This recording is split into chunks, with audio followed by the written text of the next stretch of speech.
you see that? So in the trailer, we got a better look at Lady Deadpool.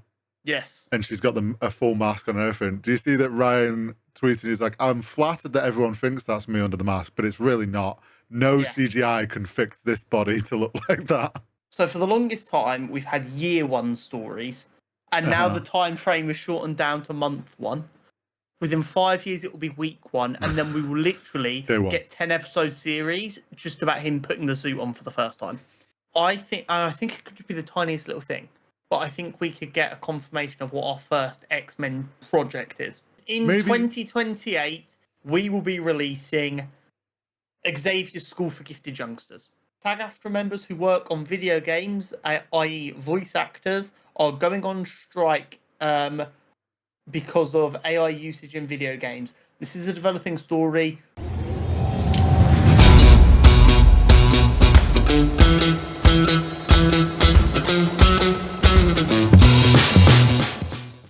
Hello, and welcome to episode 124 of Cutscene Convos. We've got a very busy week this week, but there's nothing new to discuss. It's all kind of weird. It's all exciting, but there's nothing brand new.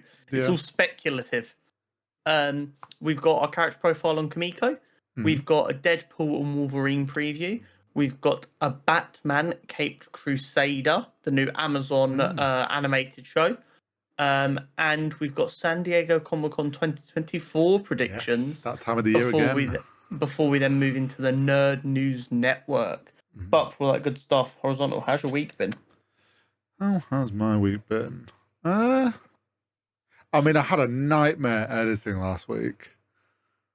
Just that Friday. So usually I edit on a Thursday night. I just stay up. But I was like, for whatever reason, last Thursday, I was just, after recording, was just my brain. Last week was a long episode. Yeah, and I think just all day I'd felt so, and I was just like, I was I can just do it tomorrow. I'm not going anywhere.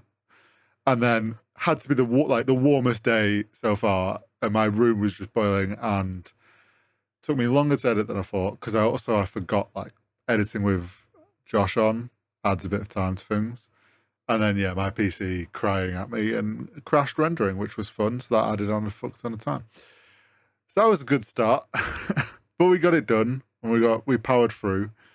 And then I grinded Once Human all weekend, because obviously last week I was talking about how I was playing it. Yeah. Already put the game down, probably won't boot it back up.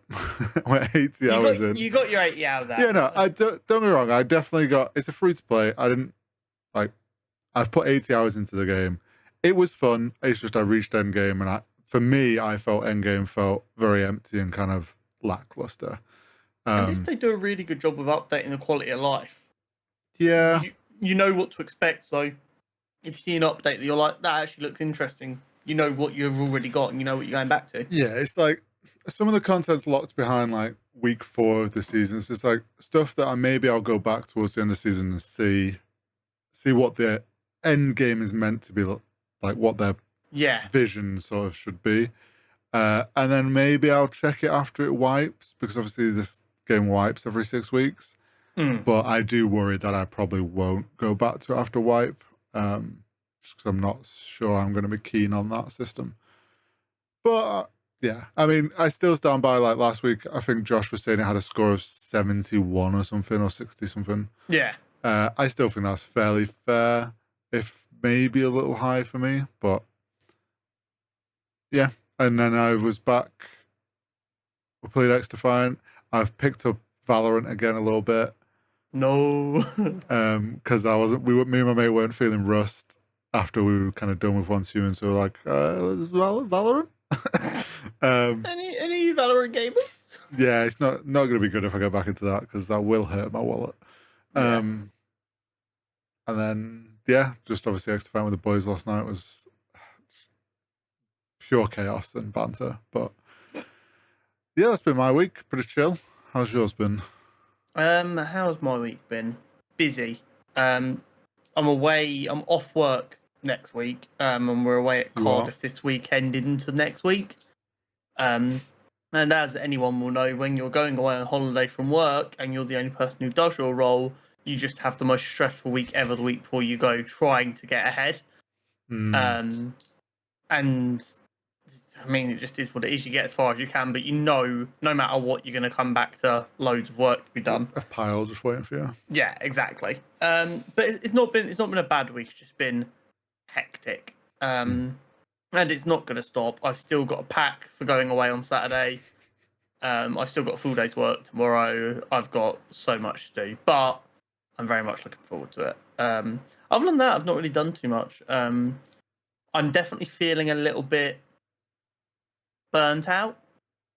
Like so far this year, I've uploaded at least one YouTube video to my channel every single week. You have been on it this year. I have uploaded a short every single day to my YouTube channel for about 2 months straight now. I've uploaded a TikTok every single day, and it's just it's a lot. And don't get me wrong, like I'm always proud of it. It's always around this time of the year I start flagging a little bit when I start off the year really solid. Well, yeah, it's a lot to do. Work to make the content, to edit the content, and to post the content all. Yeah. Like in between this streaming and work, I think I'm doing like 65-hour weeks. And as anyone who's ever dabbled at content creation will know, you always feel like you're not doing enough. So on a Saturday when I allow myself a couple of hours of just chill gaming by myself, I like partially after I'm like, I could have thought up a whole new video and got that done today, or I could have streamed for 3 hours.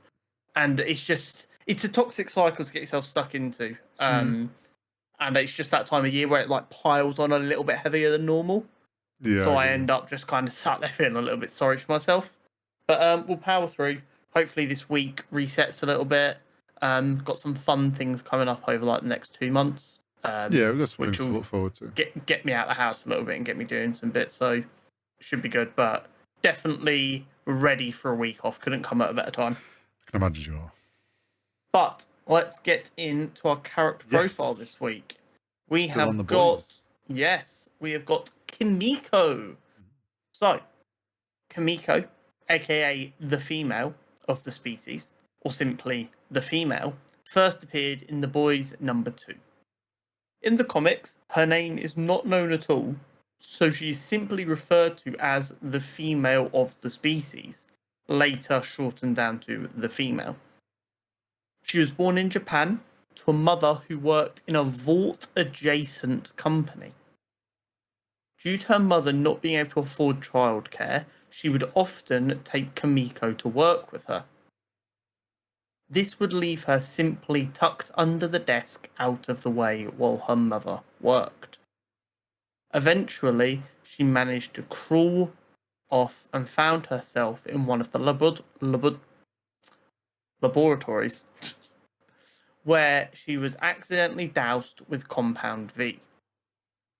This resulted in her developing superhuman strength and is potentially what awoke her violent tendencies as she went on to kill the scientist who found her.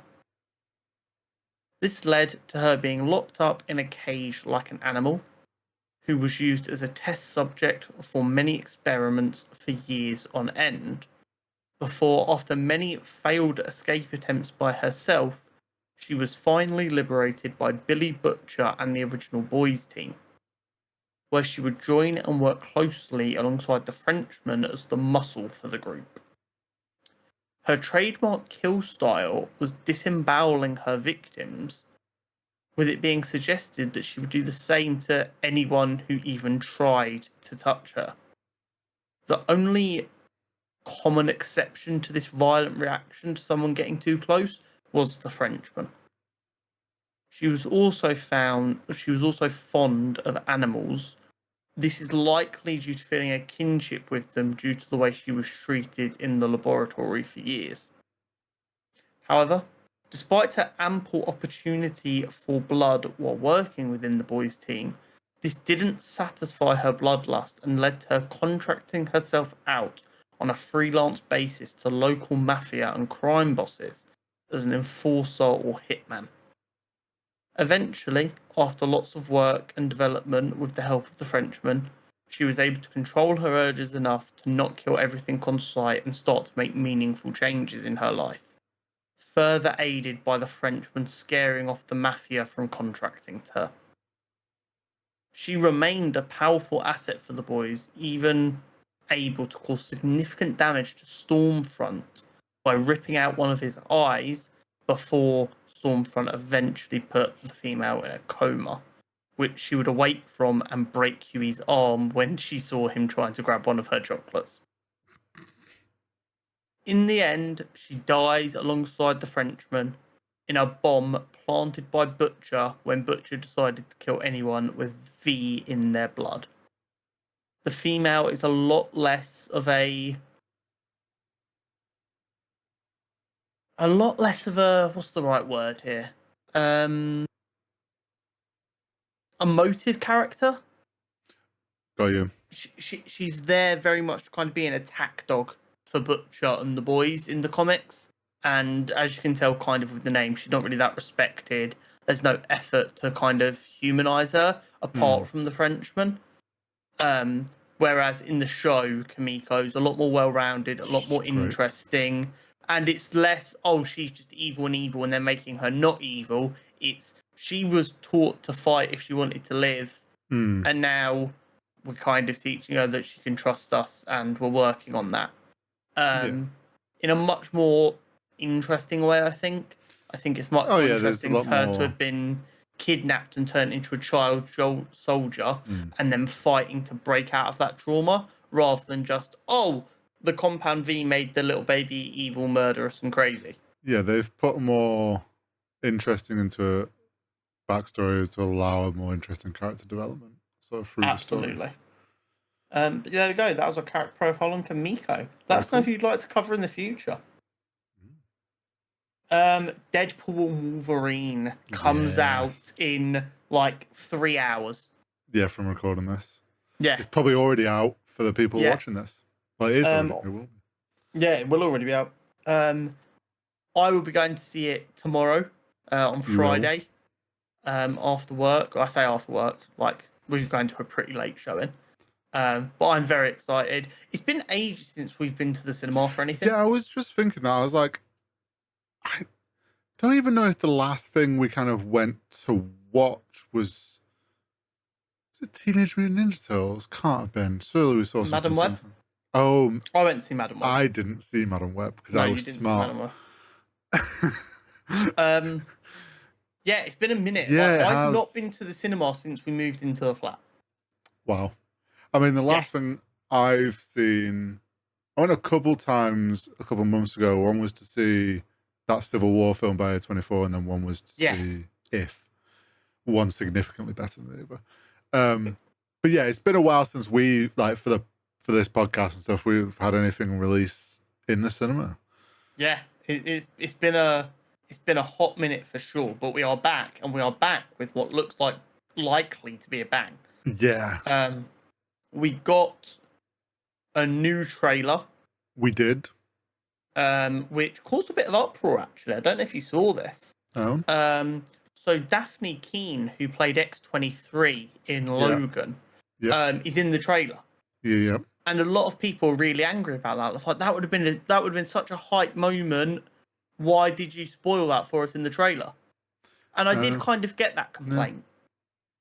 I've seen the rationale as to why they spoiled it for us, and I'm okay with it. Daphne wanted to be at the premiere, but she couldn't go to the premiere without spoiling the fact she was in it. Yeah. So they went, fine, we'll just spoil it ourselves. Yeah, and I'm like, I can see both. Like, I can see why people would be, oh my god, that would be cool. Like, and obviously be a cool reveal. But like you say, I think actually for the actress's sake, like it's way cooler that she can go and actually be at the premiere for something like this. Yeah, absolutely. It is crazy to see her back. It's been like 7 years or whatever it is. By the sounds of it, Hugh Jackman hadn't seen her since they filmed Logan either. So apparently it was really nice, and they were both really excited to get to work together and see each other again. That's cool. But based on the people who've now seen the entire film at the premiere, it sounds like we really haven't lost much excitement by that being spoiled for us. Yeah, for everything we're seeing is people gassing it and also being like the reveals and the twists and turns this film takes them through is just what people were not ready for. So, I think we're back. Yeah, my biggest concern, and I think I vocalized this at least to you, even if I didn't on the podcast, was I was worried they were going to go a little bit too meta, jokey with it. Yes. And Deadpool is a sad clown character, not a stand-up comedian. But this last trailer, and I think this is exactly what I said to you when I sent it. I was like, I think they've shown us a little bit of the heartbeat of it with this trailer, and I'm now a lot more confident that they're going to stick the landing. And I mean, that's exactly what the trailer's given. I like knowing for a fact, even though it was kind of implied, but we didn't know for certain, that Hugh isn't playing the Wolverine we've come to know. No, he's from an alternate universe. Which is good, because it keeps Logan intact. Yep. We get to see a development of Wolverine. Yep. Hugh gets to have his big last dance without it disrupting the lovely story told previously. And he gets way to handle it. Yeah, and he gets to play another side of an older Logan compared to the Logan film. Like, he gets to explore a different path that character might have gone on. Exactly. Which is great for him as well. And let's be clear, Hugh Jackman is a theatre kid. I know he's made a lot of money doing like action films and stuff. That man, Hugh Jackman, at his most Hugh Jackman, is Hugh Jackman in Les Miserables and The Greatest Showman. I was going to say, The Greatest Showman is the biggest indicator of what he is. That is what Hugh Jackman loves to do. Don't get me wrong, he loves being Wolverine, but Wolverine isn't like his ideal. It's just, I also love doing that. So he makes sure he's having fun when he's doing these projects. And he loved it. He loved every second of it. People are like, oh my God, let the man rest. He only came back because he wanted to. Yeah, like, let's be real here. We know that the two of them, Ryan and Hugh, are like, they throw digs at each other. They always have over the years. It's been kind of their like bromance. Ryan's not going to force him into a film that he didn't want to do. No. Like, he will have gone, we're doing a Deadpool 3 and I've had an idea. And he'll have asked him and they'll have talked it over. And obviously he's gone, yeah, that sounds great. I'm down. Let's run it up. And it's happened. Did you see that? So in the trailer, we got a better look at Lady Deadpool. Yes. And she's got a full mask on and everything. Do you see that Ryan tweeted? He's like, I'm flattered that everyone thinks that's me under the mask, but it's really not. No CGI can fix this body to look like that. I did see that, and I found it very funny. The other thing that I've never felt like such a nerd as I did when I did this by mistake, and it was genuinely a mistake. It just the way tweets lined up. I saw a tweet with the screenshot of Lady Deadpool walking body length towards the camera, and right below it was a picture of Blake Lively at the premiere in her red dress. Yeah. And I just scrolled backwards and forward, and I was like, "That's a different figure. I don't think it is Blake Lively in the suit. At least not in that shot in the trailer. That might be a body double. When the mask comes off, it might be Blake Lively. I don't think it is. But the in the two pictures that were next to each other on my timeline, and that is all of the research I did, I was like, their body type is slightly different. I don't think it's Blake Lively. And I really don't want it to be Taylor Swift. Yeah, I did think that, because there was the rumor, wasn't there, for a while that Taylor Swift was going to be in the film. I think if we get Taylor Swift in a X-Men film, it's most likely going to be as a Dazzler cameo. Because she looks very much like the Dazzler, and Dazzler is like a performer. If Taylor Swift's in this film, do you know what I bet it is? It'll be Deadpool being like, oh my God, I'm a huge Swiftie. Yeah. And he bumps into her in the street or something. Like, it'll be some funny cameo like that. For sure. Like Deadpool being like, oh my God, I've made you a friendship bracelet. A couple of big things that have come out in like the last week of press junkets, though. Feig has said in the importance of the MCU, where Infinity War's a 9 and Endgame is a 10, this film's an 8.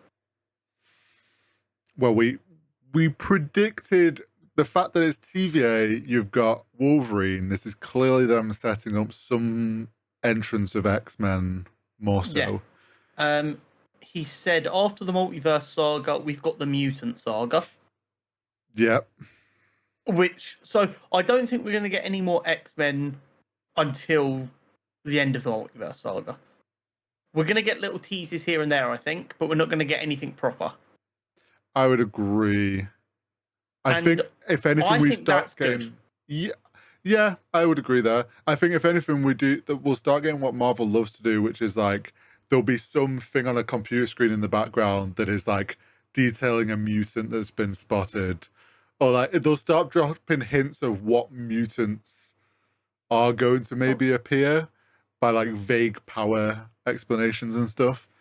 Well, here's the thing, and we'll try not to get too much into conspiracies right now, but we've had talk of incursions. We've had TVA.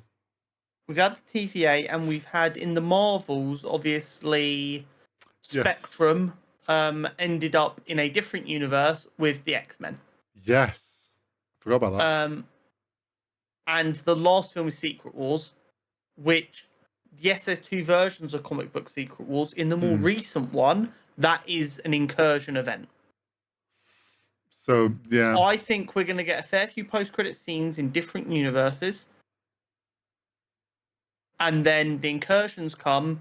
The resolution of that is Secret Wars, which ends with a new soft reboot universe, which is, I think, the perfect thing to do right now. Yeah. And as a result of that, there are now mutants. You don't have to explain where they've always been, because it's a weird brand new world with a slightly different history. Some things are the same, some things are very different. I think, yeah, no. And I think that's for the best. Thinking about it, I forgot about the post-credit scene. I think if anything, over the next few films, like you say, we'll maybe get some post-credit scenes that maybe reveal the odd new like mutant, and who's like start to reveal some of the X-Men and some of these characters in an alternate universe. And yeah, I think it does lead to something like that. Absolutely. But overall, I'm excited for this film. Did you also see about this film? I think it was Ryan put out today or yesterday. They originally had the idea that this film was actually going to go under a fake film name that was like some cop movie. And their idea was it was just going to be like some generic cop movie title. Everything would make it look like that.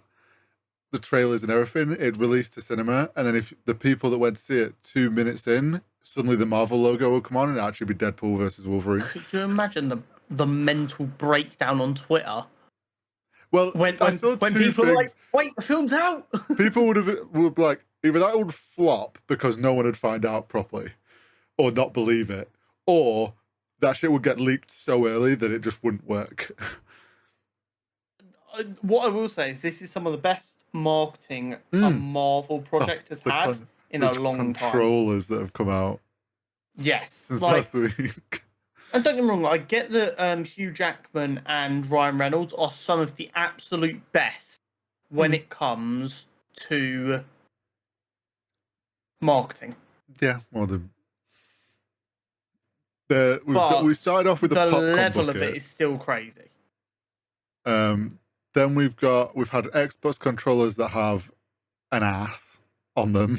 The only thing I'm upset about is they're detachable. Yeah, no, I saw that. I was like, nah, they should have full committed. Yeah. Obviously, they're done because Ryan Reynolds is an investor in the Alpine F1 team. Oh, is he? Yeah, so they're doing this weekend's race. They've got a special livery that is a Deadpool Wolverine livery. That on the car. Very hard. What's that? Alpine. Alpine. If you go in the big group Discord where the F1 chat is. I've just searched Alpine livery. I'm sure I'll find it pretty quickly. But yeah, it goes hard. Probably the best special livery we've had.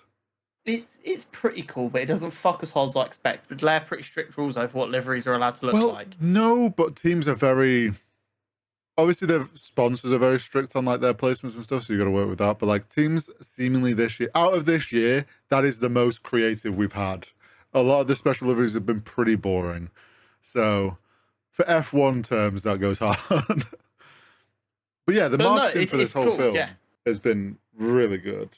I can only imagine that a fair whack of money's been spent on this marketing. Yeah. But it almost feels like, yeah, you've spent maybe 200 million on marketing, say, but Ryan Reynolds off his own back is giving you $50 million worth of marketing just by how hard he worked. And I know a lot of people flip flop on Ryan Reynolds. There's the way Twitter treats everything. Sometimes we're in a love Ryan Reynolds cycle, sometimes we're in a hate Ryan Reynolds cycle. The man gets social media more than any other A-lister his age. And he promotes and promotes and promotes and promotes. Thinking like as like one of the last things on this, prediction for a post-credit scene. So there is only one that's been confirmed. Okay. What I have heard is conflicting reports over whether it's important or comedic. Well, this is the thing. Was it the first Deadpool one? It's the post-credit scene is he pops out in a towel. The first one is the Ferris Bueller's Day Off one. Oh, yeah. Is it the second one then where he pops out in a towel? There's one way like he has a towel on or something. I can't remember. No. So the first one is when he's in the robe, like in Ferris Bueller's Day Off. Yes. The second one is when he says that we'll do a third one.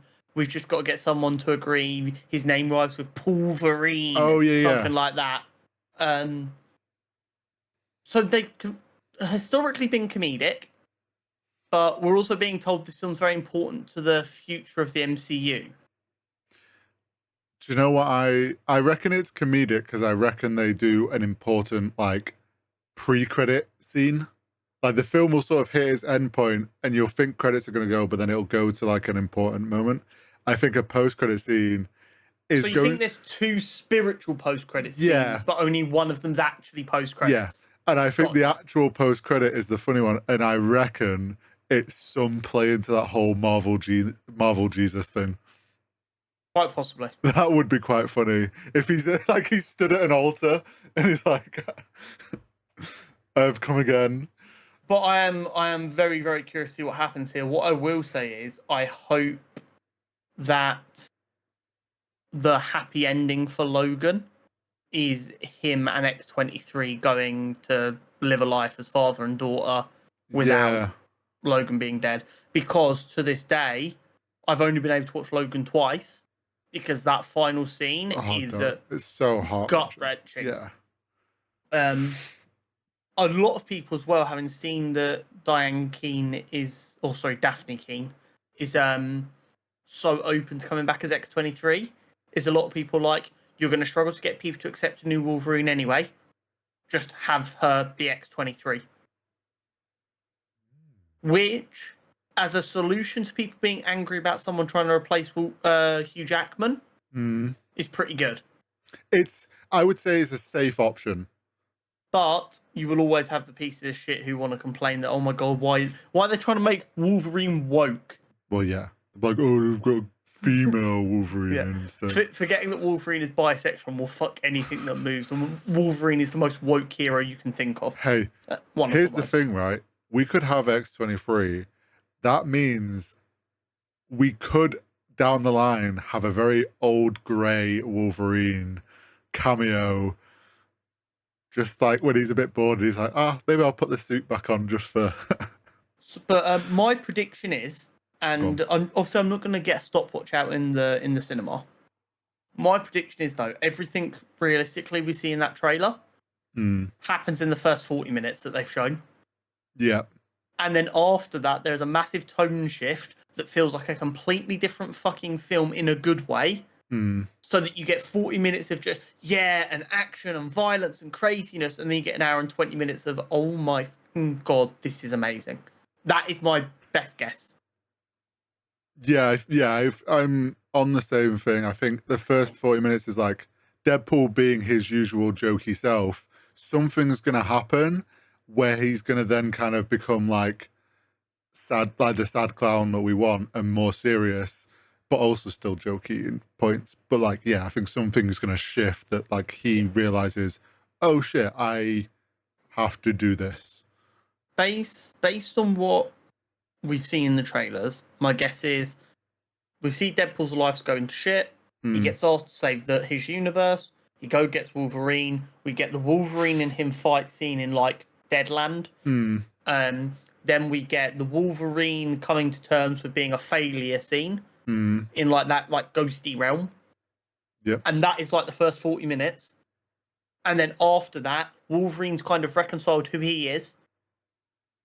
And like he wants to do better. He doesn't just hate the world anymore. And then you get him and Deadpool. Yeah, they'll still do a bit of the bickering. But then the plot moves on to what they need to try and do. I genuinely think these first kind of battle scenes we see aren't very early. Aren't then progressing the plot too much. They're more Deadpool trying to force Wolverine to realise he doesn't have a choice and needs to help save the universe. Yeah, I think it's just them two butting heads. But this is definitely playing into the incursion storyline. Is my guess. Yes, it is. Based on the way they're talking about, our which is stuff they set up a long time ago now. Yeah, and I can't wait. Yeah, I'm looking forward to it. Next up, Batman, the Caped Crusader, the new animated show coming to Prime Video on August 1st. Something that we weren't really prepared for. No, I'll be honest. When I first saw that it was coming out, like everything else, I assumed it was on Max. Yeah. Which is valid. Yeah. So I wasn't sure that we'd be able to watch it, which is why I didn't really bother paying any attention to it. It was only when I realised it was on Prime Video that we were like, that I was like, oh, okay, I'll watch these trailers and care. So it's a noir story in the more traditional sense of it seems to be set in the past. Okay. There's going to be 10 episodes. Okay. Now, this is the bit that makes me laugh. It's described as, I believe, a month one Batman story. So for the longest time, we've had year one stories, and now the time frame is shortened down to month one. Within 5 years, it will be week one, and then we will literally get 10-episode series just about him putting the suit on for the first time. It'll be day one, and it's split. The episode one is like starts with a clock, and it'll just be an hour later each time. I mean, I'm looking forward to more animated content. We've been loving it. Yeah. And Prime Video is invested in good animated content. Animated content that we enjoy for a while now. So I'm confident that this will follow that same vein. I mean, I'm down. Like, we've got this kind of dry spell at the moment with DC, so I think it'll be nice to have some DC content. And it being animated and this kind of older time period and set very different to what we know the DCU is going to be. It's not going to feel like, oh, this is going to cause any conflicts. I'm looking forward to it. I think it'll be good. Yeah. So it seems to be that the main plot is going to be a lot of heroes. A lot of Batman villains from the Rogue Gallery making appearances. So we've got Clayface, Firefly, like a lot of good Batman rogues getting a chance. So we've got Clayface, we've got Onomatopoeia, Firebug, the Gentleman Ghost. Yeah. Like, lots of pretty cool characters getting a chance, and I believe they're all very much styled in the sense of like I think they're going for like a 40s and 50s theme.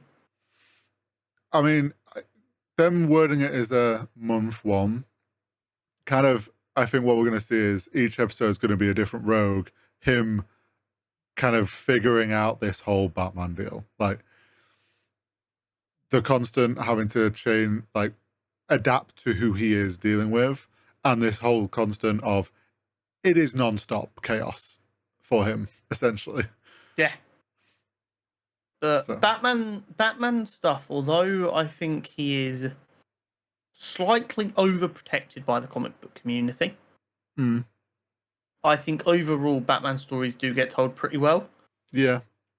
And the animated medium has always been one where Batman's done particularly well. So it'll be cool to see.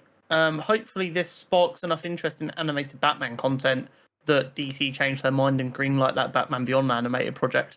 Maybe. That actually is not a bad shout, because just set it, I mean, I don't know, set it in the Matt Reeves verse. Let him. Do you know what I think the thing with, and we've said this thing about Spider-Man before, Batman is perfect for TV. Yeah. Yeah. But he's such a big and popular brand that you can't have a Batman TV show unless it's animated. Yeah, it's the exact same thing we said about Spider-Man. And it's the exact same with Spider-Man. Because he has the rogue, like his rogue gallery and that sort of dealing with these different kind of medium tier villains makes great for TV episodic format. But such a big IP, they want to put it on a big screen and in theaters. So yeah, that's why Green Arrow was the way Green Arrow was, because Arrow was not a Green Arrow show. It was a Batman show, but they pretended it was a Green Arrow show. Yeah, it was Batman, but the rights that they could get. And that is exactly why it worked so well, because Batman is perfect for TV, but they're not going to use the Batman branding, so they went, we'll just use a different character instead and pretend they're not Batman. It also kind of why it allowed Flash to work well as well for CW. Flash was a bit more like the actual Flash, though. But it did open up everything a lot more. It's just so funny to me that I would say Superman is a bigger superhero than Batman, but you can make Superman TV shows.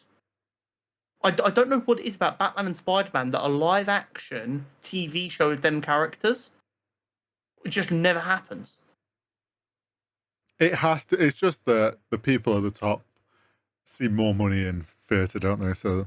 Because it's not even like it's got to be like a CGI VFX cost, because they're making Superman shows. Well, yeah.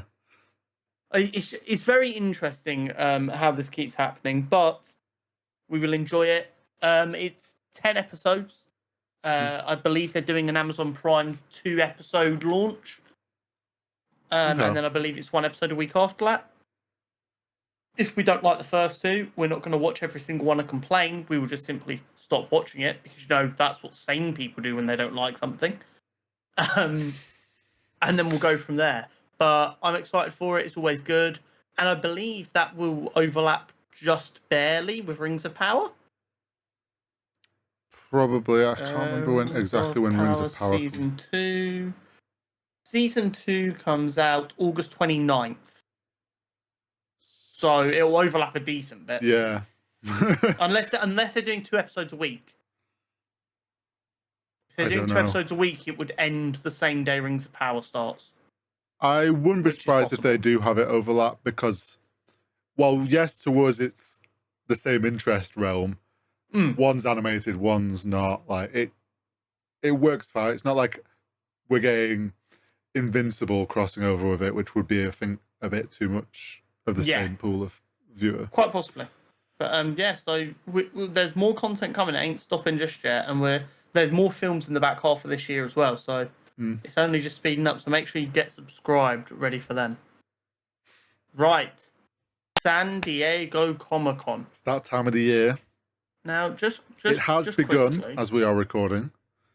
Let me go back to my San Diego Comic-Con 2023 notes. Oh, look at him pulling out the archive. Yeah, boy. So, we predicted a Boys Gen V trailer, which we didn't get. Oh, no, we did. This is the stuff we did get. I was going to say this, because... they announced... Yeah, Marvel didn't go last year. So we got an X-Men 97 action figure reveal. I remember that. We got... DC announced 2 animated films for this year. Watchmen and Justice League Crisis on Infinite Earths. Justice League Crisis on Infinite Earths have just finished releasing the last part. They have all flopped. Everyone thinks they're shit. Watchmen, we discussed the trailer for that. We did.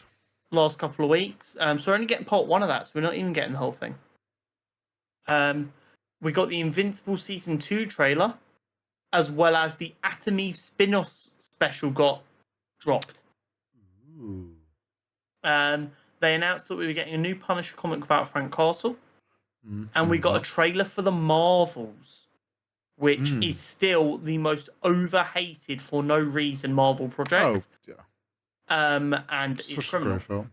And that was episode 76. Crazy. Look at us now. So, let's discuss what we think we're going to get with San Diego Comic-Con in 2024. It's been confirmed Marvel are back. Yep, they're back in Hall H. James Gunn isn't attending. But No. does that mean that DC are done? I don't think so. I think DC are going to be there anyway. Now, I think we'll get it out of the way now because it's smaller stuff and less predictions. Transformers have had their panel as we've been recording. Mm-hmm. Not much to say. They're talking about the animated film that's coming out, Transformers 1, that we were kind of mixed on how we felt about it. It's the only things to note, there's apparently no human characters. It's all just robots and robots, which is honestly, I think considering it's set early days on their own planet, I think it'd be a bit weird if there was. It would absolutely be a bit weird if there was heroes, if there was humans. And then apparently also they've stated that it's set 3 billion years before the live action movies. So I still feel the same about the film. Wait, so does that mean in the live action movies Optimus Prime is 3 billion years old? Is that canon? It wouldn't surprise me. Damn, my boy old. I mean, no wonder he had so many wisdomful speeches. Yeah, no wonder he sounded like he did. Yeah. My boy's been. But yeah, that's been the first panel, and I don't think, and if nothing else has happened, so this is all now going to be obviously our predictions. Should we kick it off with Marvel? Because that's going to be the big thing of this. Well, that's what we're assuming is going to be the big thing. True. Their return to Hall H. We know lots of things are in the work. We're predicting that obviously Marvel's going to have a big. They love to do a big showing. They've they've said the rumor / I don't know if they did confirm it, was that it'll be film stuff and TV stuff will be more so kept for. Yes. The understanding, I believe, is that San Diego Comic-Con is for big film announcements, and D23 is going to be for Disney Plus TV shows, which makes complete sense. Yep. Now, you sent me a tweet not long ago. Yeah. The Fantastic Four cast, we've seen a photo of them all together, which we'll get into in the news later, but they are confirmed to be there. Mm-hmm. I had already put on my notes before you sent me this that I think the Fantastic Four cast will be on stage at some point. Now, the question is, do we get them in costume? I don't think so. I desperately want us to. Do you know what I think is more likely? Go on. The other actors who we know have been cast, but we don't know their roles. Ooh, confirmed roles. I think it's more likely we find out who they're playing. That's true. Do you know what we could end up with? Because was it in Guardians where the cast was there, but they weren't in costume, but then they had... Yeah, for Guardians 3. Yeah, they had the villain, I forget. Yeah, the High Evolutionary came out. He came out. So maybe they do something like that to confirm one of these roles. They have them come out. That'd be very cool. But I think that's definitely going to be a big part, I think, of their showing, is having the Fantastic Four people on stage. And yeah, it would just be really cool for them to be there. Let's remember, they are Marvel's first family. They are incredibly important to Marvel as an IP, even if they've not seen that love in the last kind of 20 years in the same way. Do you know what I'd love? This film is going to blow us out of the water. I'm genuinely confident of that. I'd love it. I don't think they will, because I don't think they're going to put this much effort into like on stage set idea. But I'd love if it was like the panel starts and as people are walking in, there's like a very 80s, 70s, 80s themed sort of couch and TV, like bit of a setup. And then they all end up sat on the couch together to reinstate that visual style that we're going to have. What I could expect to see is them wheel out the robot that's Herbie. Ooh. So that we can see Herbie. That could be cool, yes. Because that'll be a thing that gets a big pop from the crowd. The internet will love it. You'll get lots of people going, I will die for that little robot. It feels like you're getting a peek behind the curtain, and it doesn't ruin anything at all. That's the kind of thing that I could absolutely see them doing. Now, here's the thing that kind of confuses me slightly. Okay. Fantastic Four and Superman Legacy are due to release within like a day of each other. Yeah. Superman Legacy finishes filming in the next couple of days. Apparently, Fantastic Four only started filming in the last couple of days. I struggle to believe that a film that's this big, important, is going to be filmed, edited, and released in a year. I agree. So, one of two things. First, they've actually already been filming for a little while and we're going to get a tiny teaser trailer. Oh, imagine. B, which is more likely and goes into one of my predictions, release dates, reshuffle, delays, reordering, maybe a cancelled project and a new one. And they're going to be there to go, we're not quite ready for you yet, we'll come out Christmas 2025. Give themselves an extra 6 months. I think kind of on that realm, I was predicting there's obviously going to be, we always seem to get like the phase image slates with the timeline of projects coming out. I think what they'll do on with what you're saying, there will be a new one of those that has reshuffled things, new like rough months or like time periods of what year, and yeah, like Blade will get shoved along and different things are going to get shuffled around, and then kind of go, okay, we know things have been a bit all over the place and delays and whatnot. And like from when we were last here, a lot's changed, and then they'll give you like the fresh look of how the next phases are going to look. Yeah. I think with that as well, I'd like this, and it's obviously we don't know yet. If the I think it'd be cool if they had the Russo brothers come on stage, and confirmed if the title for Avengers 5 is the same, or if it's got a new title, they announce it, and they confirm that, yep, we're on for the next 2 Avengers films. Yeah, so this is kind of a prediction I have as well. There's lots of rumours that have picked up in the last week that the Kang recast has happened. So I think there's a real chance we get introduced to our new Kang. Yeah, that's true. If they have locked in directors, that they confirm the directors, and if there is any title changes, which if they've got a new Kang, I doubt there will be, the title changes get announced. I mean, we know titles change. Yeah. That happens. So we might see some new titles anyway.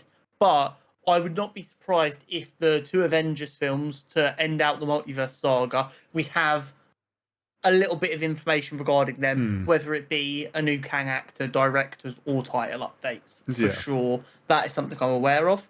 A big one that is very much a shot in the dark and maybe more copium than anything else. Okay. X-Men news. Okay, I didn't put any of that on here. I did think about it, but I was like, when they said they haven't even like, oh, they're making out they haven't decided on the next Wolverine, I was like, maybe it's too early. But yeah. So here's the thing. I think that's a red herring. Could be. Because think obviously if it's in the X-Men film, 97 has proved that you don't need Wolverine for the X-Men to do well. True. I think it could be the tiniest little thing, but I think we could get a confirmation of what our first X-Men project is. Nothing more. So, just okay, yeah. in 2028, we will be releasing Xavier's School for Gifted Youngsters. Okay, yeah. Something like that. I could see them doing something where they have the new slates for like, here's phase 5 and phase 6. This is how things have reshuffled. Here's how the multiverse is wrapping up. And then they're like, all that talk about all that. Yeah. Then they go, oh, by the way, and it's going to flip to what is meant to be phase 7. And it's going to be the title of what this new era is going to be called, Mutant something or other. And I think you could be right, actually. There could be this is to kick off this new phase and era. We will have, this is the title, working title of what will start that phase 7, I guess it would class as. Yeah. I doubt they're going to call it phase 7, because I've got a feeling it's a soft reboot coming. But And that's all I actually think we'll get news-wise, and even that I think is a bit of copium. But just like, this is the current title for the first official X-Men project of the MCU. I think more likely out of the two things is we get maybe they're like, and then after this Secret Wars or whatever, after all this ends, we'll have phase 1 of the era, the mutant era. But yeah, no, I think that's not a bad shout. Thinking on what's coming soon, because usually they do show some trailers or teasers, at least to the crowd, whether we then have to kind of piece it together. I wonder if we get another Captain America teaser for them that is something I've also predicted. That maybe shows more of like Harrison Ford becoming Red Hulk. Because we've had one, and I think maybe there's something else there that gets shown. Yep, I agree that we'll get something Captain America related. Knowing Daredevil is wrapped as far as we know. Do you think there's a Daredevil teaser? Disney Plus. True. I did consider it because it's so large, but I feel like based on what we understand of the situation, that it's unlikely. The big one that I do think we get a nice trailer for. Okay. Thunderbolts. Oh yes. That's due to come out May next year. Yeah. Okay. Yeah. Maybe they give a first tease. I would not be surprised to get a Thunderbolts trailer. And there are rumors growing around a Thor 5 announcement and a Shang-Chi 2 announcement. Okay. There's not like any real credibility, but it's one of them ones that's like murmurings. I want something about Shang-Chi 2 because the first one was so good. Something else. What about Armor Wars? Because we know that's meant to be a film now. But we don't. Maybe they just confirm if it's a film or a show, and maybe that's in the timeline bit. Just tell us something. I think I do think, I know we very kind of discussed it. I really do think we get an updated roadmap. Yeah, because it's so messy at this point. Yeah, especially because they didn't attend last year, and so much has changed. I think we need just a fresh roadmap to work out where the fuck we're at. I think they'll also address. I think Kevin's addressed in some interviews, but I think there'll be discussion around Blade. For sure. That it's in a good spot now, or he's happier with it. We're sorry, Mahershala, please don't leave. You're going to be so good. And obviously, I think some things get cleared up, like Armor Wars and maybe Wonder Man. But that's also TV, so it's like TV, so it could. Some of the TV stuff might get put in the roadmap slate. Yeah, and mentioned that more of that will be seen at D23. Exactly. Now the big one that won't be part of the Hall H announcements. Okay. But will be shown by Marvel this week, in my estimations. On Friday, they have their game showcase. Oh. I think we're going to get some gameplay for the Captain America Black Panther World War II game finally. Ooh. Yeah, more than what we saw at the State of Unreal. Because although that was all in engine, that was a cutscene. Yeah. I'm hoping we get some gameplay. Yeah, that'd be cool. And because they're doing a game showcase, I can't think of it. Obviously, you've got Marvel Rivals, which will no doubt get a fair bit of airtime. But they haven't got loads and loads in the works. No. So I'm hoping that we get a bit more of that. Yeah. I wonder if... I was going to say, I wonder if there's like a new thing announced, but I don't know. Something that obviously goes under Marvel, but it's not Marvel doing it. Venom, Last Dance. Do you reckon we get anything on that? I don't think Kevin wants to associate with that at all. Yeah, well, not necessarily on their panel, but I don't know. Is Sony attending? I don't know. Venom, The Law. I mean, it's due to come out this year. I forgot we Sony Pictures Television heads to Okay, so yeah, we're going to get another trailer for that then. Okay. Absolutely. It's due to come out later this year. I'd forgotten that we got the last trailer. They need to make a big splash. Yeah. So there's that. DC. The brother. So they're not James Gunn isn't expected to be there. Yes, he said he's not going to be there unless he surprises us. Yes. But they are expected to show us something. Now, I would find it hard to believe they do a Superman teaser. I would be amazed. For that'd be a very quick turnaround. For James Gunn to not be there. Yeah, I agreed. Would be insane, but it'd be a great way to make it a genuine surprise. Yeah. I wonder if for some of these other projects that DCU has announced, and like their sort of first slate, do we maybe get some more casting announcements? So, set characters? For my DC, what I've got is I'm not expecting much due to James Gunn. Rumours of something happening. Creature Commandos trailer, potentially. Oh, yeah, that's coming out fairly soon, isn't it? Maybe we get a Matt Reeves Batman 2 update. Yeah. Probably a new Penguin trailer, maybe?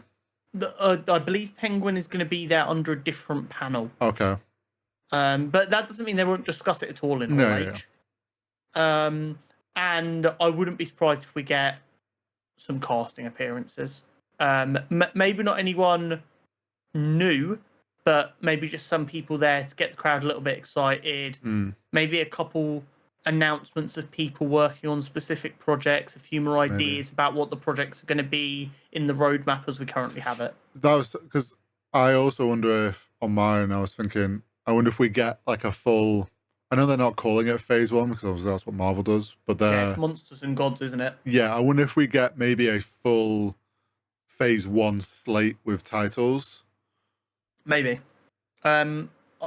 We know there's been some movement on the Green Lantern project. I don't know if maybe we get an update about that. Possibly. I'm not expecting. I've decided to not expect anything, so I can't be hurt then. Yeah. But I'm also quietly thinking we're going to get something that kind of makes us go, oh! And I almost think if they do drop big news without James Gunn there, it's kind of their way of going, yeah, this is just what we do. Ain't no thing.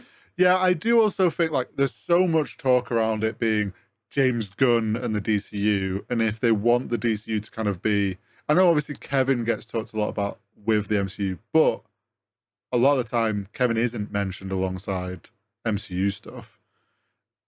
Them revealing something without him there kind of helps just be like, look, the DCU isn't just James Gunn. Yeah, exactly. So I'm curious. I've got a couple of others. I have some Star Wars things and some other things. Yeah. So I've got an Invincible announcement of some kind. Okay, I hadn't got that down. I've got a feeling we might get maybe a timeline on season 3, and I would like for them to say that there's another special like the Atom Eve special coming. That'd be cool. And I think we get a new Rings of Power trailer. I have Rings of Power down. Because we haven't had a proper. We've had a teaser. Yeah, but we haven't had like a proper trailer for season 2 yet. And we're a month out. San Diego Comic-Con is like the perfect place for a Ring of Power trailer to get dropped. I agree. I think there'll be something on Rings of Power. I've put down, which is I don't know if they're there for this, but Vox Machina season 3. I'm not sure if the Critical Role crew are there, or if it would just be a Prime showing, because we know we're getting season 3 in like, I think it's around October. So whether there's a little teaser, I don't know. Also something coming up is Arcane season 2, the League of Legends little anime thing. I know people have been very excited for that for a while. Yeah. So whether they show something, I don't know. I have down Gen V. I doubt we get anything Gen V related. Yeah, it's a bit more of one of my long shot ideas. My only thought was we know that the Guardians of Godolkin were in season 4. Whether while they were filming that, they filmed like a little clip of them doing something. If it wasn't for Charles passing away, I think we would have got something. But because that delayed production naturally, true. For everyone to mourn, I think that it won't be ready for this, which is fine. I'd be surprised if we got one. I wouldn't be against it, but I don't think they'll have something that they'd want to put out there ready in time. Now, I have Star Wars stuff. Some of this is probably more likely to be at maybe D23 or Star Wars Celebration when they do that next one. I don't know what that is. But we've obviously got a Mando film in the works and coming up. Whether we get any information on that. Obviously, we'd love information on Andor Season 2. I would love some information on Andor Season 2. We do have some Star Wars films in the works. So. Yeah, so there's the Mando film, there's the Rey film. And then there's the High Republic film? Yeah, the Dawn of the Jedi, the Star of the Jedi Order. We might get some updates on them. Possibly. Something I think more likely to be kept for D23, but you never know, I'm hopeful. Something on Skeleton Crew. I was literally... No one will be able to prove this. You're just going to have to trust me. I was literally typing Skeleton Crew into my search box. I was trying to work out when that was due for release. It just says 2024. Well, it's got to be their next show. I would imagine so. So it's like... But D23 is a bit later in the year, which would make it closer to that prediction release. So maybe that is saved. I just... Some Star Wars information, even if it's just a little bit, would be nice, hopefully. Yeah, I completely agree. There will be some comic book announcements of some description. Yeah, I've assumed you'd keep up on that. I'd finally kind of caught up on my comics. Oh, well done. I have not read a single comic since we moved in. Ah, nice. I'm just completely behind again. Statement. Yeah, I was finally getting into like a good routine, and it all just went to shit. So I will see if there's any news that I think is noteworthy, like last year with the Frank Castle change. But unless it's like genuinely quite big news, I probably won't bother. But no doubt we'll be surprised. Every year there is something that we don't think about or is completely left field that's huge breaking news. Maybe they've double bluffed us with Blade and Blade's actually in a really, really good spot and they've got a trailer for us. That would be nuts. Just fake that they've actually been using Blade to try and weed out their leaks. And that's why there's loads of bad leaks back, because they're just trying to see who's leaking shit. It's all been a ruse. They've never had a director issue. It's all just been fake news. I also wouldn't be surprised, based on recent rumours, just one more thing for Marvel, if we get a confirmation of a Midnight Suns project.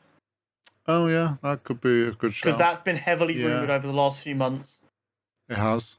But I think it'd be ballsy to announce anything where Blade's expected to star when the Blade film's not even started filming yet. Yeah. So, pinch salt. Anyway, some nerdy news. Nerdy news. Now, you've got a list of things that we're going to talk about, and I'm going to ignore all of them because there are 2 bits of breaking news that have happened while we've been recording. I think one of these I already know because I've seen it as well. Yeah. SAG-AFTRA have SAG-AFTRA members who work on video games, i.e. voice actors, are going on strike because of AI usage in video games. This is a developing story. I've not had a chance to read their full breakdown yet, but the long and short of it seems to be no voice acting work on video games is going to happen while the strike is in place because of the use of AI. Yeah, and it's like all the big studios it's going to affect. Yes. And as always, we will be supporting the strikees completely. Everyone has the right and should be supported in the fight for equal pay, opportunities, and being treated fairly. Other bit of breaking news, which isn't that breaking news, but I'm just going to throw it in anyway because I saw it while we were live. The Boys Season 4 has passed 55 million views of viewers which is an increase of 20% from season 3. Nice. And all those people were like, this season is worse. So the people saying Boy's bad now, it's worse, no good anymore. Clearly, you're the not so silent minority. Right now into the actual news, or into the planned news. Yeah. We finally got a Fantastic Four cast photo. Yeah, as we mentioned earlier, there's a little group shot of them all together. That is my first family. Cousin looking good. Yeah. I'm very excited. I'd also be hugging Pedro Pascal like that if I could. Yeah. They said they have been building a bit of a rapport with each other since they got cast, and they've been getting to know each other, so that they had a bit of so their chemistry was a bit better before getting to set. And obviously, a picture is just a still image; you can force them. Yeah. But they look like they get on. You could imagine that being the Fantastic Four getting ready to go on a spaceship and have their lives changed, Trevor.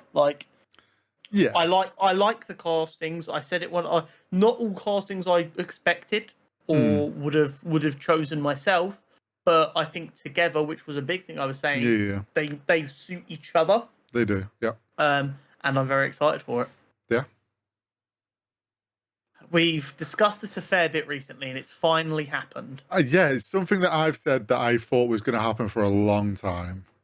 So the rumor initially was that Max and Paramount Plus were going to do this. Yes. But instead, it's now Disney Plus, Hulu, and Max are doing a streaming bundle, which I believe is currently only available in US territories. Has to be, because we don't have Max. Where you can pay $17 a month for all 3 services with ads, or $30 for no ads. This is just cable. Yeah, this is what I've said. Streaming sites. I said it probably way back when we first were starting this podcast and talking about streaming sites and stuff. The amount of streaming services all getting more expensive, people have started picking and choosing which they want. For them all to manage to succeed, there was going to become a point where someone's going to go to all these streaming services and be like, hey, we want to bundle it, and it's going to be the modern day cable, modern day Sky, whatever you want to call it. I'm going to say this once and once only. There is only one streaming platform that does not have to worry about me deciding to cancel when I decide I don't want to pay for them anymore. Who could that be? Dropout motherfucking TV. I took a chance on Dropout because of funny TikToks. Yeah. I showed Jenna a couple of their old episodes that were on YouTube, so she got a vibe of it. And then I looked at the price and saw it was like £50 for the year. I was like, fuck it, should we just buy a year of it and see what we think? And we are both like, this is 50 of the best pound we've ever spent. This is not an ad. But Sam, if I've been here the whole time. If you want to do a little deal, let us know.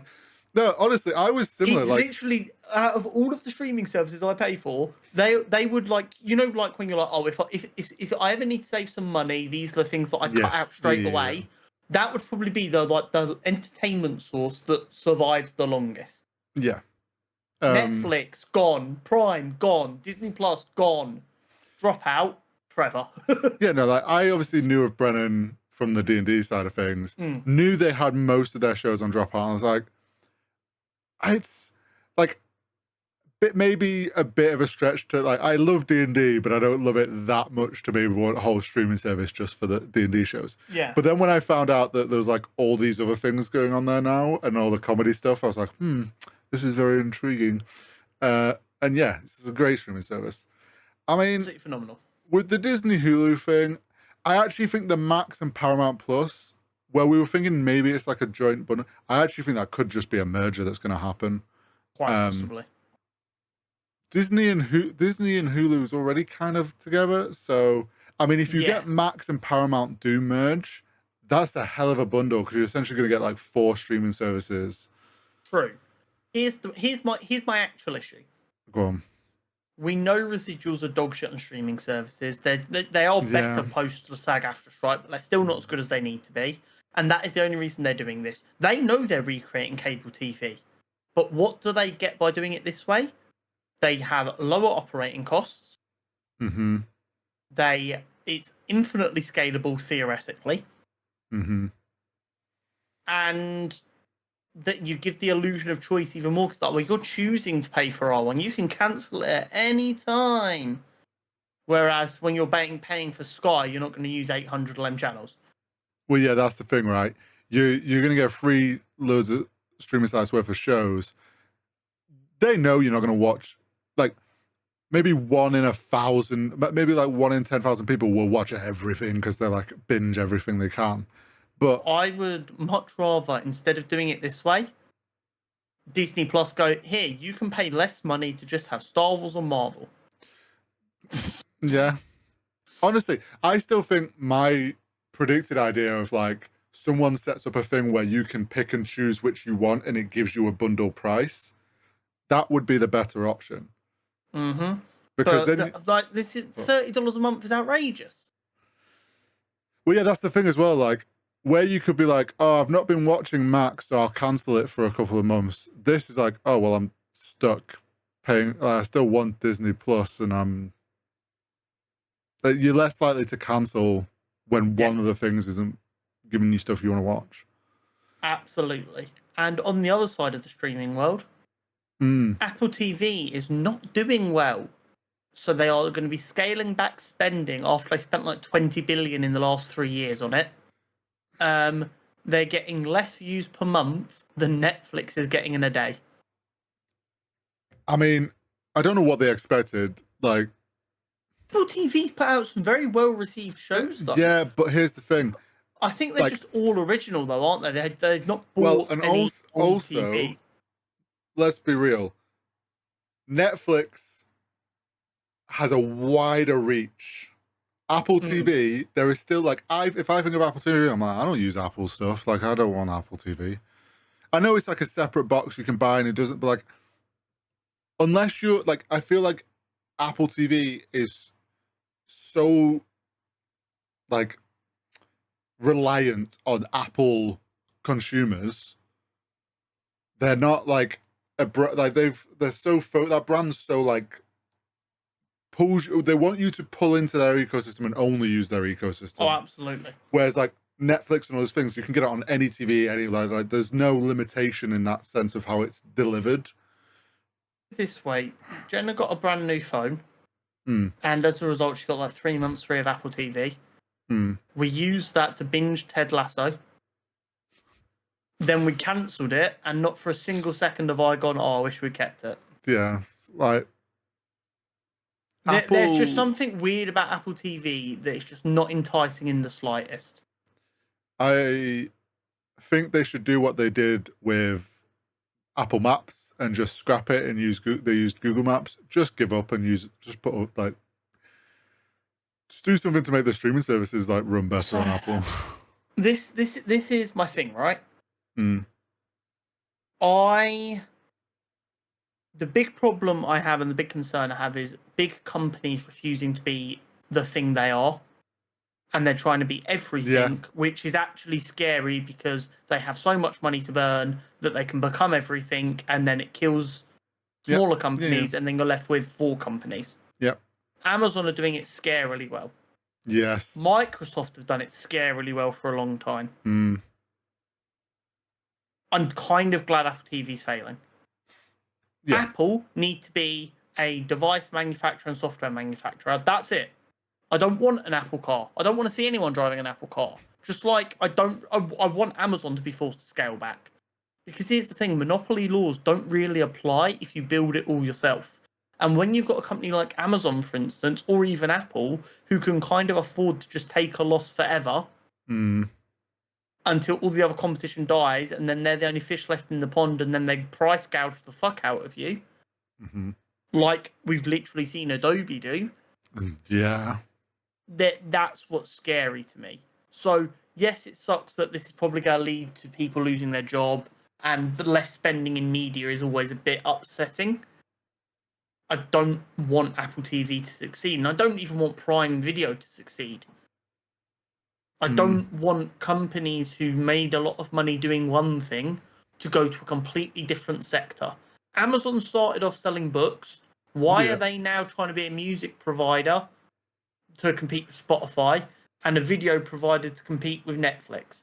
Why do you want that much control over the fucking world?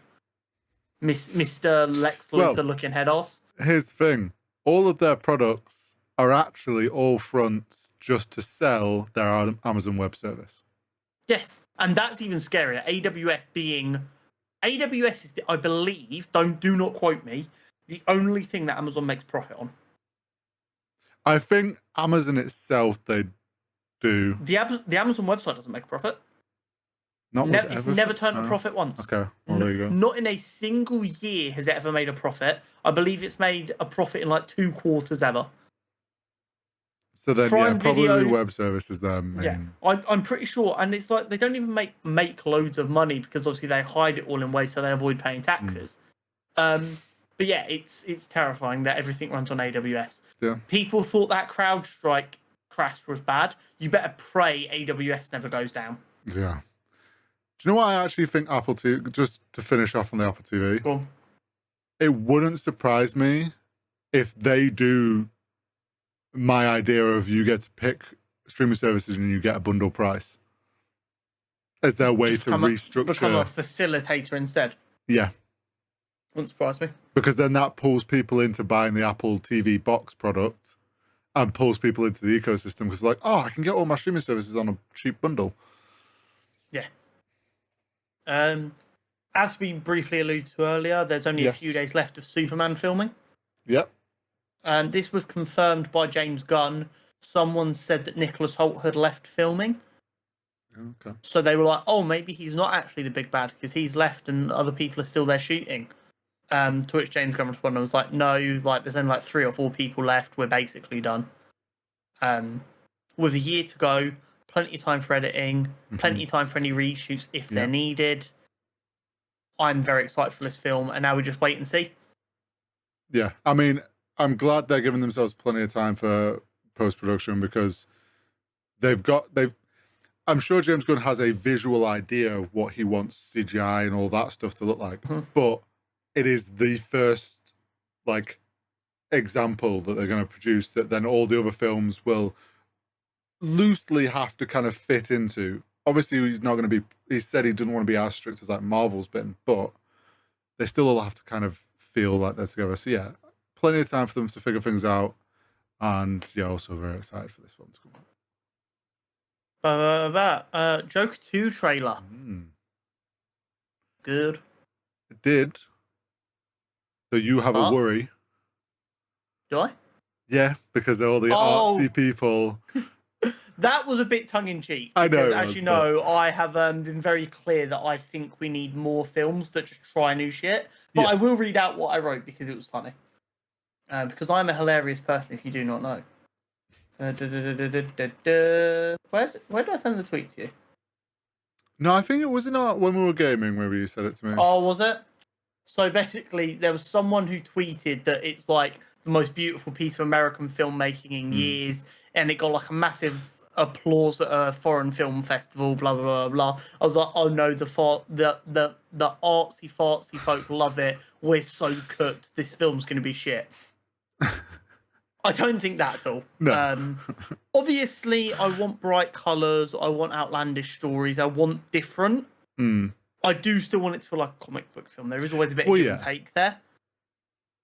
This trailer was enthralling to me because of the way it bounced between similar looking shots but in very different styles, i.e. Arthur Fleck looking homeless, looking normal, looking like Joker, in scenes that looked very similar in location. So I'm like, is he like, are we not going to know what's actually happening versus what's in his head the entire time? Or is it kind of the same thing happens 3 times in a row? Once when he's down on his luck, once when he's stable-ish, and then once when he's the Joker again. I don't know. I'm excited. Lady Gaga might be... Great. No, actually, I'm gonna say this. Lady Gaga is what Taylor Swift fans think Taylor Swift is. Ooh. Swiftie fans. I'd just like to disassociate myself with. I think Lady Gaga for a long time has got a lot of shit she's never deserved. I've never really understood it. Every time she's done an acting project, she has treated it with the respect it deserves and not just gone, I'm a superstar as a singer, so I expect to be treated like one. Mm-hmm. She's phenomenally talented. Joaquin Phoenix is phenomenally talented. Mm-hmm. I'm excited. It looks good. I think, like you say, it's going to be interesting to see what the actual story is. I think the trailer has done a good job of showing us kind of a lot, at least on vibe sense. But yeah, like you say, absolutely nothing story-wise. So yes, yeah, I'm incredibly excited. I think it's going to be good. Yeah, here's the thing. I know a lot of the most annoying people on planet Earth saw the first Joker film or like, this is my entire personality now. I don't think that was overall a bad thing. I think it reminded people that you can do movies about comic book characters in an artistically refreshing way. Joaquin Phoenix has said there's no point doing a sequel unless you're going to risk fucking it up royally, which, while the sentiment is scary, yeah, I do think it's a kind of idea that I probably share, in the sense of, don't be afraid to try something just because it might go wrong. Well, yeah, like if the first one you do is a push in the creative sense, why would you not try and push it again in the second one? Like, to then just do the same film as again as the second one, you're just doing what every superhero film does, essentially. Exactly. I'm excited for it. Yeah. And I hope it's going to be good. And we just have to wait and see. We will. Blumhouse are making a Spawn film. Finally, I believe this has been rumoured for years. Probably. It's probably been on and off. How long ago did this initially get announced? So initially it was announced back in like 2015. Mm-hmm. It's been cancelled and re-brought back, I believe, 2 or 3 times. Right. It's crazy. But it's finally coming. It's titled Kingspawn, apparently. I think this is, once again, the kind of film that we need in the comic book space right now. I think it's going to be a bit different. Yeah. I think it's going to be a bit out there. But on the flip side, there's a real danger we just get a very mid-2000s action film. And I mean that in a very derogatory way. I mean, was there not a really shit Spawn film in the 2000s already? 97, sorry. Right at the beginning of that kind of era of them films. I kind of want it to be really bright and colourful, because although Spawn's quite like a dark character, yeah, he's got his bright red cape. There's lots of like green flames and stuff. I feel like if you want to have a bit of fun with the art direction, the colours and the lighting, you can make it bright and colourful while still giving that dark vibe. And that's what I want. Yeah. We'll wait and see, I guess. See what comes out. Again, we kind of touched on this in the San Diego Comic-Con, but it is worth kind of discussing as its own point. News is picking up that a Kang replacement's been selected. Because that was the discussion when I forget his name now. Left the role, was fired as Kang. It was going to be, are they going to move away from Kang altogether? Yeah. Or are they going to recast? A lot of people were just recast. It's not that big a deal. Yeah. Move on. He's a character whose entire deal is there's variants of them. We've already established variants can have different faces. Mm-hmm. Crack on. Get someone else. There's loads of really good, talented actors out there. Yep. Go find one. Yeah. And then there was also the concern that they just wanted to distance themselves from that situation so much they would just go chalk Kang as a character. Well, and also the first couple of kind of introductions to Kang had a mixed responses. Quantumania had not done very well. So there was this worry, this thought of like, do they just cut their losses early and redirect themselves? But I mean, if they found a Kang, hopefully, like we said earlier, hopefully we see them at San Diego Comic-Con. Yeah. And hopefully it gets the ship going in the right direction again. Yes, I'm really, really, really hopeful for a Kang replacement announcement.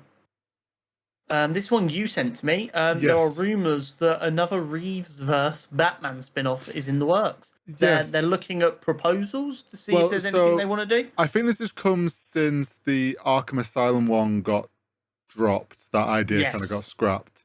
Something tells me we know that Penguin is set after the first one and is going to set up the second one. Yes. I wonder if maybe this is going to be their plan with the Reeves-verse. Maybe film show. Maybe he wants to set up he's trying to figure out what they do as a spin-off after this next film. Yeah. I think it was just kind of them exploring ideas and seeing what maybe lands. But yeah, just means more Matt Reeves content, which I'm all for. Yeah. Feig has done a number of interviews over the last few weeks. He has. So I'm just going to talk about some points that were made while he was doing them. Mm-hmm. When asked about Blade, he said it's in a good spot and it's moving. Yeah. He's basically confirmed it's going to be R-rated. He said, along with Deadpool, it's kind of inherent to the character, so his expectation is that it will be rated R. Mm-hmm. Yeah, and he did acknowledge that it has been a bit of a mess, which I think is good. Not pretending everything's okay with this film would be insane. Yeah. So, yeah. When he was asked about competition with the DCU in an interview with Cinema Blend, Kevin Feige explained that he'd been complimented on Blue Beetle, and he said a lot of people don't know the difference, and I take that to mean that he's saying it's not competition. We're all kind of working together here to make superhero films successful. If DC does well, it will positively affect us. If we do well, it will positively affect them. But them doing well isn't going to negatively affect us, which I think is completely true. And a casual viewer not necessarily knowing that Blue Beetle was DC and it's not all just one bit. To them, it's just superhero films. And they just want good films. And if anything, DC doing well just pushes Marvel to keep doing well. And we're going to get better films out of it. At the end of the day, if you see that Marvel's doing great films that you're in love with, and then you go, oh, DC are doing some. Cool. James Gunn made the Guardians films that I love. He's now doing... And James Gunn and Kevin have such a good relationship... that they will want the other one to succeed, and they're not going to shit talk the other one or try and pit their studios against each other. Because guess what? They don't need to. No. There is so much money to be made from their own IPs. Why would they fight with the other one? The only worrying thing about this that someone thought Blue Beetle was MCU. There's definitely people out there that think Sony's stuff is MCU. That is absolutely right, and I've said for a long time that this is a problem, and eventually Disney might tell them to get fucked. I think you're right. But speaking of success... the MCU will become the first $30 billion film franchise with the weekend launch of Deadpool Wolverine. Wild amount of money. And I sent you a list earlier of the you did the biggest film franchises of all time. I've got it right here. So in first currently at 29.83 billion is the MCU. Yeah. Second is Spider-Man at 10.61. Mm-hmm. Third is Star Wars at 10.34. Fourth is The Wizarding World. I assume that's Harry Potter. At 9.66. Oh, it'll be Harry Potter and the American the Newt Scamander ones. 5 is James Bond. Solid.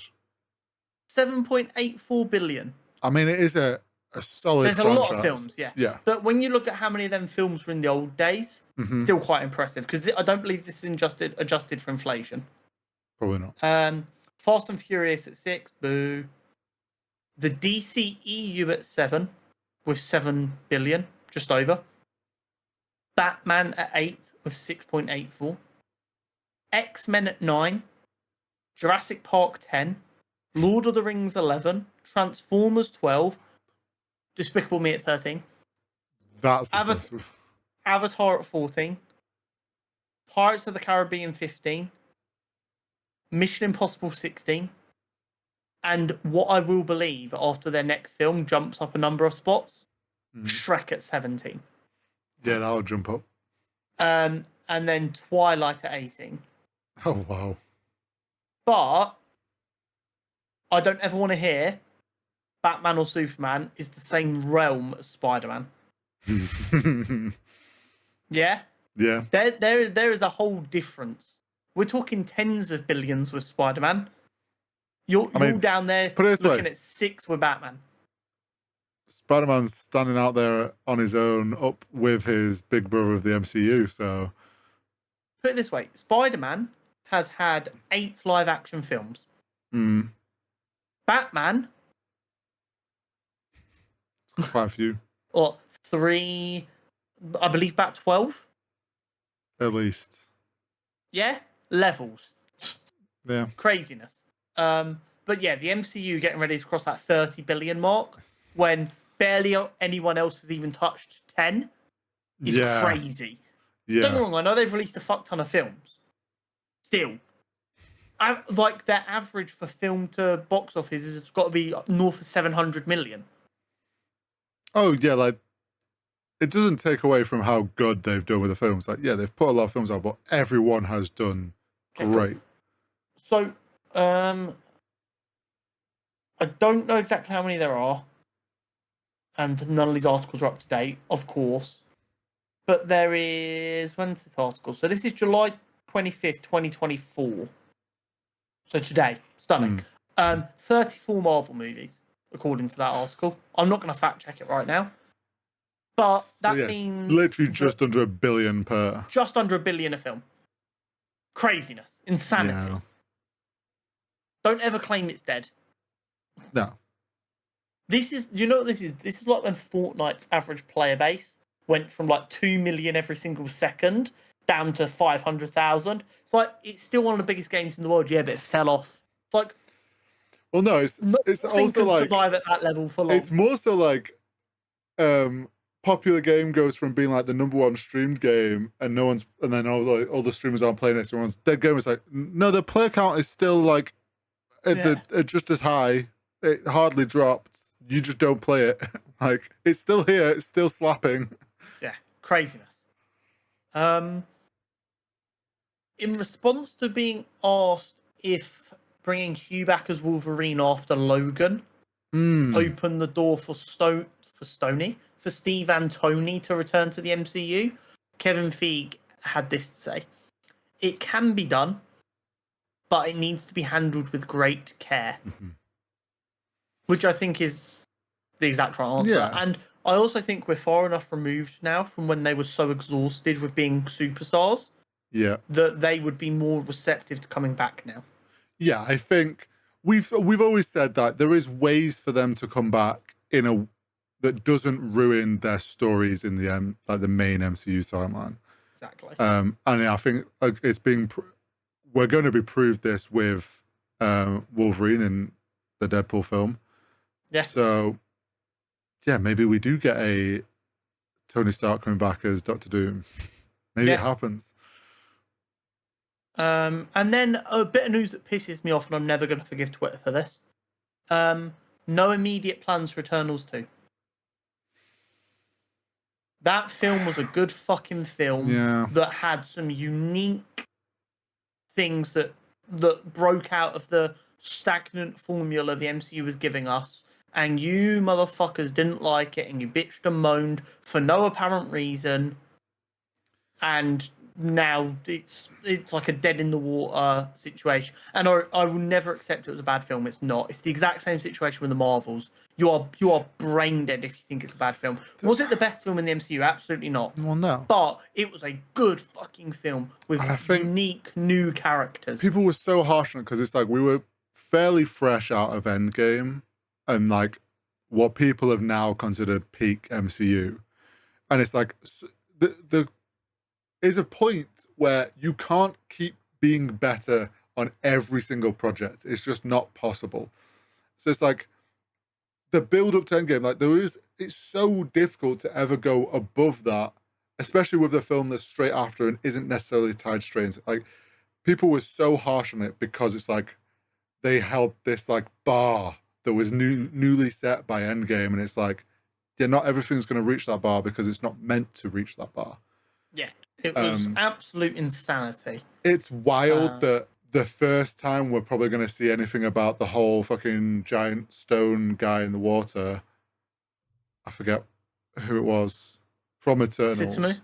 Yeah. It's going to be in the Captain America film. See, I've disagreed with this the entire time, where people have been going, why has no one mentioned this? Why would you? Oh, no, don't get me wrong. Like, to me, I'm just like, so much shit's happened in the past, 10 years for the MCU world. The public doesn't care if some giant stone thing appears. Fuck. Like, but it's wild that we haven't seen it again. So it's just one of them things that kind of happened. Hey, you never know. Eternals, maybe they found a way to bring them back. Yeah, and there is always a chance we're just being misdirected because he didn't want to say, oh yeah, there's going to be a trailer announced at San Diego Comic-Con in a few days. Well, yeah, or like he doesn't want to say anything because it's very early. Like maybe there is a very early days for it, but he's not going to say that because So yeah, that is it for the news this week, ladies and gentlemen. Thank you as always for hanging out with us. Make sure you like and subscribe. Yes. We'll be back next week with the first episode, maybe first 2 episodes of Batman Cape Crusader, Deadpool and Wolverine review, San Diego Comic-Con. Basically, it's going to be this episode, but all once the answers. we have the answers. Yeah, all the answers for this week. Exactly. Thank you as always. Make sure you like and subscribe, and we'll see you in a bit. We'll see you next week.